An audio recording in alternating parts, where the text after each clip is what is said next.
Let me press record.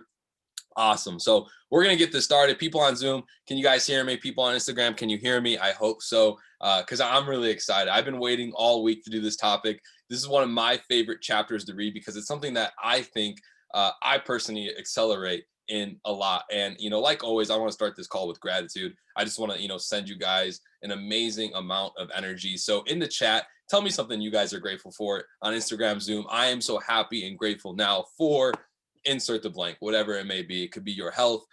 It can be money coming in, right? It could be struggles that you're going through. It could be your family, your significant other. It could be your business. It could be maybe your gym's not forcing you to wear a mask. Whatever you're grateful for, drop it in the chat. I just feel when you raise the energy, you raise the frequency, you're grateful. It's very difficult to be negative. It's very difficult to be frustrated.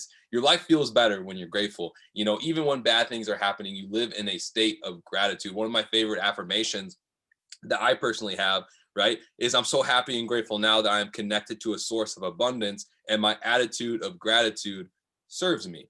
So I'm really, really grateful. That's number one, right? Now that we're grateful, now that we're feeling good, let's get ready to receive, because honestly, I say this all the time, and I just, some of you are getting annoyed with it, right? But it's important. It doesn't matter what you hear, what you learn, if you don't go apply it. It's as if you learned nothing at all. And so the information I'm really going to be going over tonight is super powerful. In my opinion, this is where most leaders struggle. This is where most people say, Tim, I don't know what to do. I don't know how to get people to move. I don't know what to, I just don't know what to do. And Brian breaks it down so amazing in this book. And if this is the first time you've been on this call, whether it's on Instagram or it's on Zoom, these 9 weeks are titled Building Your Empire. I'm getting it from the book Building an Empire by Brian Carruthers. I just want to let you guys know a lot of this information is coming from the book and coming from experiences I've gone through. So it's not like Tim is special or coming up with amazing things. I'm just becoming a microphone for a book that I really think everyone should buy, especially if you're in direct sales, network marketing, or whatever it may be. So in the chat, type to me, I am ready to receive, right? I am ready to receive, and I am ready to apply. So we're going to go ahead and get started. I'm going to pull up my notes, guys. The past 4 weeks have honestly been really amazing. The first week we talked about why network marketing, the comparison between corporate America industry and this industry. What are the benefits? What are the pros? Who's winning more? And we all know the truth, especially if you talk to me, right? Week number 2, we talked about being system driven, right? How to have a system that works for people so that you can work with people more. Week number 3, we talked about skill sets of professionals, things that you have to learn to really go pro, go next level. Week number 4, we talked about having exponential growth, leveraging time, leveraging money, and being able to see your income grow over time in the comparison between linear and residual. And today, like I said, one of my favorites, we're going to talk about motivating your empire. This is the question I get. So we're going to dive right into this. I'm ready to go. And y'all know I'm recording, so y'all know I'm ready to go. I got my sweater on. I may have to take it off. I'm going to get a little hot here. But a lot of people ask me this question. They say, Tim, how do I get someone to do something? How do I get my team to move? How do I get my team to grow? How do I get fill in the blank X, Y, Z? And I think it's so funny because some of us don't understand that we're becoming no different than the managers that those individuals have at work, right? What do managers do? They get others to do what the company wants them to do. So McDonald's wants you to produce food, to sell the food so they can make a profit. So a manager will tell their employee, hey, make this food or you get fired. Leaders, they get people to want to do what the company is wanting them to do, right? So you have to really find out, okay, if there is no why behind this action, if there's no understanding behind this action, that's why they're not doing it, right? People's favorite radio station, I heard this joke from Brian, is WIIFM. WIIFM. And it stands for What's in It for Me. That's everyone's favorite radio station. That's the radio station that people are always listening to. What's in it for me? And so people, if they have a goal, if they have something that they want to accomplish, if they have something that you want them to accomplish, because maybe you see something more in them than they see in themselves, they have to know why, right? You want someone to speak to 2 people a day. You want people to hop on training calls. You want people to go to events. They have to know why. They have to know why they need to do that action, right? So let's say someone wants to retire their mom. right? Or they want to open up a non-for-profit, or they want to travel the world, right? I've been able to now travel 15 countries. Like, think about that. I couldn't do that as an accountant. I couldn't do that as a job. So someone explained, okay, awesome. You want to travel the world, so you have to do this action. There has to be a correlation. You don't want to hop on the calls, you're not going to be able to do that action. You don't want to hop on the trainings, you're not going to be able to get that result. My bad. You want to be able to do X, Y, Z, you have to do this thing, right? So, because here's the truth, right? Anyone can go to a job and get another income. They can have a second source of income. Most people work 2 to 3 jobs anyways, because one source of linear income isn't enough in the first place. So you have to say, okay, you want this, I'm going to show you exactly how to get it. And if you just follow these simple steps, this is exactly where you're going to go. This is exactly what you're going to get. And so you have to lead people, guys. When you're motivating, quote unquote, your empire, you're motivating a group of people who are working towards a common goal, you have to lead. In the book, there's tons of characteristics, and obviously I can give some, but I really just wanted to pull these up from the chapters in here of characteristics of leaders. And this was really powerful because I was reading through some of these, and a lot of them are right? Leaders, you have to learn how to solve people's problems, right? People that make a lot of money solve a lot of problems. Janitors, they don't make a lot of money because they solve minuscule problems. Doctors, they make a lot of money because they solve a lot of problems. Lawyers, accountants, fill in the blank, tax strategists, it doesn't matter. Financial managers, they solve problems. Number 2, you have to turn people's challenges into positives. You have to be able to paint the vision, help people understand, okay, why is what you're going through right now a positive? Where is that going to lead you? You have to keep people plugged in. You have to learn how to promote. If I went through each and every single one of these and did a little miniature like one-liner or training with us, we'd be here forever. So I'm just going to ramble these off. You guys can write them down, write them in the chat. So you got to keep people plugged into the system, right? Making sure people are staying. And leaders, they promote calls. They run trainings and contents for their teams. They help people set their goals. They inspire and motivate others through stories. They teach people how to do it. They read personal development and they promote the same personal development. They become a good financial example by being smart with their money. I have a good story about this one. I had a conversation with an individual. He's like, man, you two are the only chairmen that are not flashy. I said, well, would it be a good financial example for you if I just spent all my money on luxury items? Or would it be a better financial example if I was actually helping, other people's families, my family, right? Teaching people how to invest that money for the long term. He's like, damn, that makes a lot of sense, right? Very good quality of a leader, right? You build team culture. You never fracture from your upline. You always edify, right? So many people want to be respected, but they don't respect others. You have to edify, right? Allow themselves to be led, right? It says Michael Jordan had a coach. Brian Crothers is a massive Michael Jordan fan, talks about it all the time. You got to be responsible. You got to be accessible, reliable, empowering, caring. You got to track your business. You got to track your team's business. You have to not want to remain a follower. You have to be in a pursuit of mastery. You have to become a better speaker. You have to recognize others for their accomplishments, give credit away, not get complacent, raise the lid for your team, sit in front row of events, help make things happen, communicate massively, and connect massively. I just read off 1, 2, 3, 4, at least 25, 30 things that leaders do. This is why leaders get paid so much money.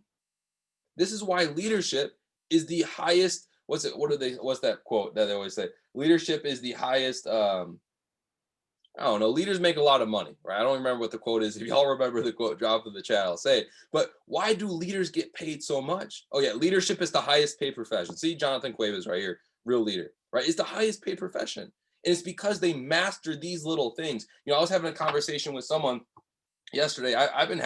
I'm telling y'all, Q4 has been like a quarter of such massive growth. 2020 has been such a year of abundance, even though some people are freaking out. I don't know why. I do know why, but I refuse to get stuck in that cycle, right? And I was literally explaining to them, what was I explaining to them? I don't remember. Y'all made me forget, so we're going to move on. Damn, what was I saying? It's okay. John, you remember what I was saying? You got something for me? If not, it's okay. All right, we're going to move on. I forgot. I'm getting distracted here, right? Reading the chats over here on Instagram, reading the chat over here. Okay, so we're going to move on. Now, this is something that I talked about in motivating people's empire or motivating your team in leadership on setting the expectation when people get started. This is one of the most important things that you can do as a leader to actually help someone. And I love to give this example of actually owning your own business, right? So when you own, I'll use McDonald's again as an example. If you owned a McDonald's, and let's say that you opened up on December 2nd, and December 2nd was your first day, it was opening day, you're in a busy, by a busy highway, you're going to get tons of traffic coming through. Would you have your employees come in for their first day on December 2nd without being trained? Probably not, right? It's probably not going to happen. So you have to train your people.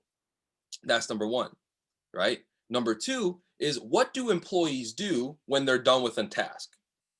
They go to their manager, they go to their boss, and they say, what's next? That's example number two. So what should you do when someone joins your business? If people have been working now, they're 21 years old, and they've been working now for 5 years, they've gone through the public education system, what are they used to doing? Following authority. So when people get started in your business, you have to treat them as if they are your employee. Hey, guys, you want to know the secret of how I work with people? I make a decision on when I work with someone after the first meeting. If you fail the first test, it's very unlikely that I will continue to pursue doing webinars with you. Here's my first test. And this is a test that each and every single one of you have to implement. There's a reason why there's a reason why I set up a launch call the way I do. I only have the people that I launch go through the first 5 hours of the education. And I say this statement. When you are done, I want you to reach out to me so we can go through the information together and plan the next step. Determining whether or not they reach out to me will determine if they're coachable. Because if someone can't reach out to you and say, hey, I'm done, what's next? They're not going to listen to anything else. I train my people like employees, because what that does is, what happens when you're an employee? You level up, you get promoted, and then you get promoted again. And then they start putting you in leadership seminars. And then you become the manager of your store. Then you become the manager of the regional director of the district. Then you start, you get what I'm saying? You treat them like an employee so you can grow them into an entrepreneur. You can grow them into a leader. You can put them into a position where they can duplicate and do the same exact thing, right? Leaders know how to paint the vision, and they know how to find out what people want. A lot of the times, we struggle motivating people to do something because we don't even know what they want in the first place. I love to give the example of Mike all the time because it's literally the best example. Like, how did Mike go from someone that hated network marketing, didn't want to talk to anyone, to now my business partner and a Chairman 10? All I did was find out what Mike wanted to accomplish. So what did I do? I kept sticking my foot in the door and helping him accomplish his goals. Because after I helped him accomplish one goal and the next goal and the next goal, and then all of a sudden 9 months later, he was fully self-employed through training, he said to me, well, I did it. What do I do next? I said, well, you always told me that you want to help people, but you've never told anyone about something that's changed your life. So leaders know exactly what to do. They know, okay, you want this, I'm going to help you get there so that I can put you in a position to truly see where we're going here. Another thing that leaders do, and guys, I just took some notes of one of the ones that I took away from here that I really, really, really wanted to talk about on this training, because obviously go through the book. Go to Amazon, buy the book, go to briancrothers.com, buy the book. Trust me, read this book for yourself. Don't take the trainings I'm giving you as the training itself for the chapter. The chapter is the training. The book is the training. I'm only doing these calls to build awareness towards this book, build awareness towards these topics. Guys, I could go take this book, right? Literally go like this. Boom. Awesome.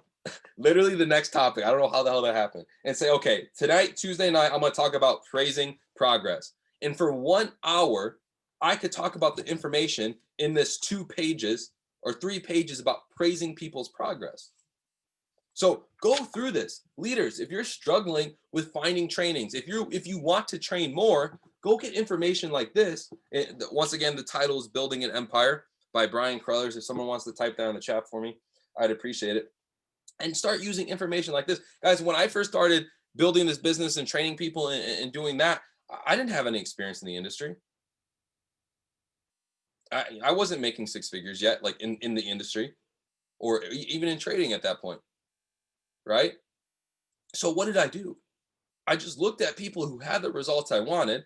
I took their information and I regurgitated it to other people so that they would go out and go look for that information as well.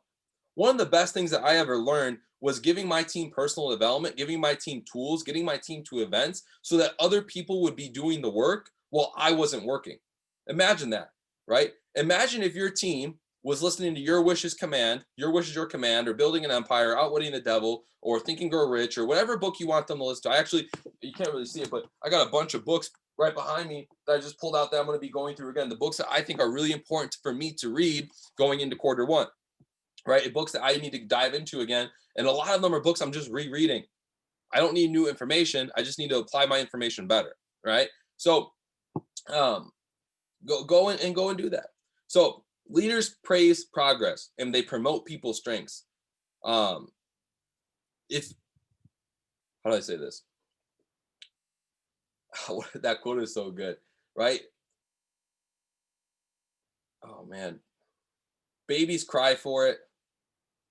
Johnny, bro, I need to get you on my IG live. You're the only one that remembers quotes, and I can't, right? It's like babies cry for it, and men will die for it, right? People love to be praised. People love to be recognized, and so people will do more of what you actually recognize them for. This is why in our chat we have so many flyers for when people hit FTMO, they hit the first rank. We praise people for having their first 2-figure, 3-figure, 4-figure, 5-figure day. We praise people for having their first loss because what we celebrate accelerates. If you see everyone hitting P150 and you're a customer, what are you going to want to do? Go P150. If you see everyone being FTMO funded and you're trading and maybe you have a large size account already, what are you doing? Right? You're going to want to do it. So create a culture as a leader where you celebrate other people. And here's the thing, guys. If you want something, you should celebrate someone else for it. This is something that has clicked with me and has made so much sense, right? You need to celebrate people as if you're the one being celebrated. I've never seen someone doing well down talk or talk poorly about someone else. People only talk poorly about others who are not doing well themselves. I've never seen an entrepreneur that is successful talk down on other entrepreneurs. Never. I only see people who don't have shit talk down on other people, right? And it's because they understand when you celebrate others, you're opening yourself and putting yourself in a position to win as well. That's the whole entire concept beside of what you celebrate accelerates. Number 4 or 5, I don't even know what number we're on here, right? We're running through these here, right? Leaders create productive based contest. This is something I was talking to Mike earlier today. I'm like, man, like, rereading through this book, I want to reread through it again. I really want to spend time. Like, I'm not spending as much time in this book as I really want to. And I'm learning so much more because my mind has changed. I've gained more wisdom. I've gotten better at this business, better at this industry. And I'm just like, there is like so many things here that I'm not doing right now. Like if I just took 1, 2, 3 things from this right now and implemented it, what would happen? There would be explosions, right? And he talked about activity-based contests. This is something, I'll be transparent, we don't do a lot of this, right? This was, guys, pages 182, for those of you who have the book, pages 182 to pages like 184. Read that page and see how you can implement this information to your team. He has some examples here, right? Get 100 no's in a month challenge. Get 100 no's in a month. That one's amazing, right? Like that one, most people are like, what do you mean get 100 no's? We don't want no's, we want yeses. But yeah, you're not going to get yes every single time. But if you get enough no's, it's going to lead you to the yeses. I always talk about how many cards are there in a deck of cards. There's 52 or 54 cards in a deck of cards. I don't want the 2s and 3s and 4s. I want them to say no. I'll give them some personal development so they can level up and say yes to me when they're an ace, when they're a 10, when they're a jack, when they're a king, when they're a queen, right?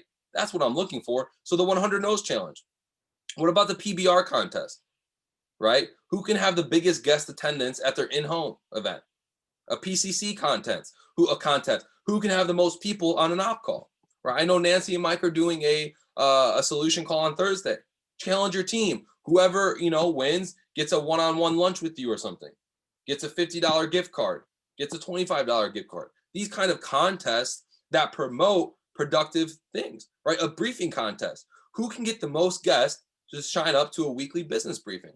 Now, I know with COVID, we don't have a lot of those, and it is what it is, right? But different things like that. I love it. Like, that is just so freaking smart. Like, on a weekly basis, I say this a lot. I have a lot of mentors outside of this company. And one thing that they do that I notice is and they're product-based companies. And every single month they have a different target market that they work on. So they'll do a contest, like who can get the most teachers, or who can get the most, women. Like, they do random things. They do contests on certain topics that lead to productive activity. So people are getting results, and they're creating habits that are going to actually make them money. They're creating habits that are actually going to lead to success. So that is just something that's so, so powerful to me. The last thing I want to talk about is, what does your team culture look like? What does your team culture look like? Most people, I would say 75% of everyone that joins this business, right? 75% easily. If you look at the color scale, color personalities, different things like that, right? Don't care about making money. Most people just want to be a part of something bigger than themselves. Most people just want to impact or help other people. Most people just want to be around other people to have a social event. A small scale of people really, truly want to go off and make crazy amounts of money. So what does your culture look like? Does your culture celebrate other people's success? Does your culture promote growth? Is your culture, it's like, you guys ever see those memes? Like, yo, if you're 25 to 30 and your friends are still talking about going to the bar and the good old days, and girls on Tinder, you need new friends. You should have friends that are talking about investments, business, real estate, personal development. You guys seen that? What does your culture look like? Because there's subcultures within one big culture. And culture is typically a correlation and a visual representation of the leadership leading those people within the culture. So if you have a dead chat, or if you don't have people showing up to events, it's probably because you don't talk in the chat.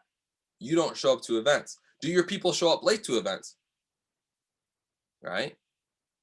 Do fill in the blank. It's typically a visual representation of you. And it's a visual representation of the leadership within the culture. I'm going to read these pages. I wasn't going to do it. I'm going to do it anyways. I don't like reading when I'm training because I feel like that just takes away from what I'm talking about here. But I think that these 2 pages are really, really big, like super big. And then I'm not going to go through the rest. You guys can go read that. Like, you can get it done, right? So you have heard that teamwork makes the dream work. This is repeated often because it carries so much truth. The whole reason you are in network marketing is because you don't want to be a salesperson constantly doing all the selling. That would be yet another job. Your end game here is to have a large team of people, each making a few sales a month or a week, which will generate passive cash flow into your bank account without you having to do the selling. This team thing goes a long well beyond who is making the sales. At first glance, most everyone sees this and wants the team to go sell and make the money, but it isn't that easy. It takes a good recruiter to bring people into the business, but it takes a great leader to assemble these people into working together as a team. They can sell by themselves, but that might get old and they might quit. Teams keep people engaged and in the game. I have watched many people go out and recruit a whole ton of individuals in their downline, but guys, remember, the terminology he uses really like salesy and like things I wouldn't really say. So if you're reading this, and you're like, I don't like how that sounds. It's okay. Listen to what he's saying. He's made over $40 million. He's got some truth behind him, right? But they remained in individuals, each independently attempting to build their own business. Think about that. Yes, as a networker, you are in business for yourself, but you should not be by yourself. It gets very lonely if you are not on a team. Who will you share your victories with? Who will lift you up when you feel down and maybe keep you from giving up? I would venture to say that 90% of people who quit their business needs to do so because they felt that they did not have the support they needed to succeed. I know this is because I have heard of thousands of times from those who have quit. We say that people should not blame their sponsor for their lack of success, but in reality, unless someone upline pulls people together and creates a winning team environment, People always come in and quit rather quickly. The recruits are buying not only into a company and business, but they also need to be a part of a team and a family that actually cares about them personally. People want to be a part of something bigger than themselves. They'll often work harder to help a team achieve its goal than they will to work for their own goals. This assumes the team makes them feel important as an integral part and it cares about them. I have seen distributors who did nothing all month long to build their own business or make money for themselves, but when the team they were a part of when they were a part of a team, they would hit more sales to hit that team goal. The person went out and hustled for a few sales they otherwise would not have created for themselves. Why is this? Well, to some people, the money is not their biggest driving force. Rather, they want to feel important, respected, and known that they matter. They want to make a difference and be loved. Do you realize that if you are only talking to your downline distributors about making money, you are missing the things that are more motivating them than just making money? Love, respect, purpose, importance, and the feeling like they can make a difference on some of the key human drivers. Commissions are important, but not enough to compel people to act consistently. Quite frankly, why do people want to make huge amounts of money? If you think about it, you will conclude that maybe it's because if they are wealthy, others might respect them more. Or if they could afford to do nice things for people, which garners appreciation, or will they feel more important in control? So how does all this playing into team culture? As a leader who wants to build something huge and significant, you will want to create an environment that is conducive to achieving these drivers. Here are some of the ideas that you can be a part of creating this. I'll go through some of these. Number one, purpose. God damn, that was a long reading, right? That was reading for like a whole 2 minutes, right? Number one, purpose, right? Does everyone wants to feel excited or know that their efforts are going towards something greater? Does your team, does your culture have something that is said all the time? Like I know in Chicago, we always say 10,000 strong, right? It's a concept that we've been talking about for over a year now that we're going to impact 10,000 families by the end of 2021. It's something that everyone knows and everyone's focused on. There's a purpose to our actions. Number two, belonging. Does your team feel like they're a part of something bigger than themselves? Guys, it's a club. It's a group of people. Why do people pay to go to certain golf clubs or pay to be a part of certain, adult or like, I don't want to say gentlemen's clubs, but like clubs where like they go and they hang out with other people and they drink beer and they talk about business. Why do people join, secret societies and different things like that? Because there's a feeling of belonging. Number three, inspiration. When people are in your chats, when people are in your events, when people are having conversations with you, do they feel inspired? Number four, accountable. This is something that's super big. I learned this in college. This was one of the biggest things I learned as an athlete was, in soccer, we used to have to complete these tasks, right? We would have to complete these tasks to be able to play. We had to run a 5-minute mile. We had to do like 200 juggles. We had to do all these certain fitness tests, all these different things just to be able to play. And then one year we switched it to, instead of you have to complete it, you didn't have to complete it to play anymore. It was just expected.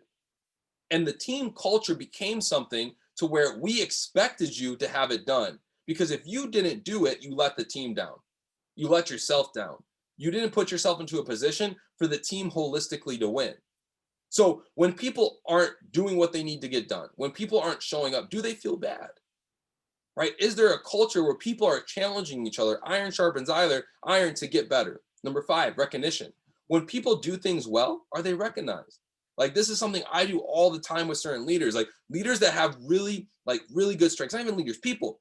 I talk about it. I edify them about it. I put them in positions to do it. Because if I'm not really good at it and they're really good at it, I had someone ask me today, Tim, why don't you call more signals for the team? Because it's not something that I want to do. I leverage people that want to do that. And what happens? You get better results because of it. So you find people who have strengths or are really good at something, you recognize them and put them in positions to keep doing it. Number six, support, right? Do people feel like they're supported? Do people feel like they can come to you with their problems? Do people feel like if they're in a tough situation, they know their team's going to back them up?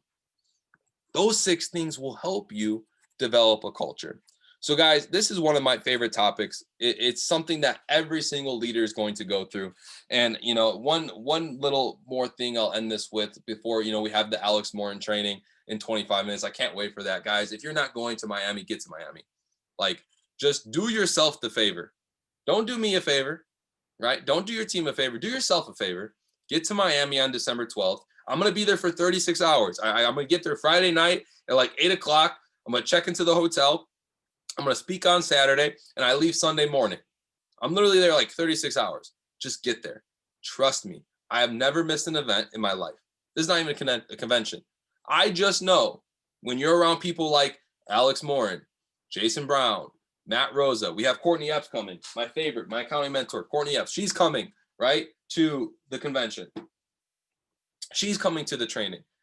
Like when you have people like that, man, and it's $50 to meet people who are making $900,000 a month. Come on now. Come on now. Courtney Epps charges $10,000 per speaking arrangement, depending on the size, and you're paying $50. Freaking get there. Just trust me. Just trust me. It's going to be worth it. It's going to be worth it. Everyone's going to be dressed up. Everyone's going to be looking good. I'm probably going to dress down. Y'all know me. If I could just go there in some like raggedy sweater and talk, I would do it. But I'm going to do my best to look good. I'm going to look as good as Marcellus does every day, right? So here's the last thing I'll tell you. A lot of leaders say, Tim, what was this question I always ask? They always ask me, like, Tim, like, how do I become a better leader? And I love giving this response, right? I love answering questions by asking a question.